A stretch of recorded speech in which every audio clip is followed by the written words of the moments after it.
పిడుగురాలలో bypass railway బ్రిడ్జిపై aluminium గ్రిడ్లు ఏర్పాటు. ఇక పూర్తి సమాచారం మేరకు పిడుగురాల పట్టణవాసులు ఎప్పుడెప్పుడా అని ఎదురు చూస్తున్న రైల్వే బ్రిడ్జి పనులు అయితే వేగంగా జరుగుతున్నాయి.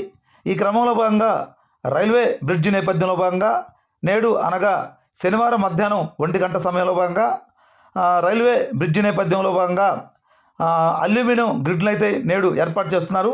ఈ క్రమంలో భాగానే రైలుకు సంబంధించి 3 గంటల పాటు రైలును ఆపివేసి అలానే విద్యుత్తును కూడా ఆపివేసి అల్యూమినియం గ్రిడ్లను అయితే బ్రిడ్జిపై ఏర్పాటు చేస్తున్నారు. అలానే ఫిబ్రవరి చివరి నాటికి బ్రిడ్జి అయితే ప్రజలకు అందుబాటులోకి వస్తుందని అధికారులు అయితే తెలియజేస్తున్నారు.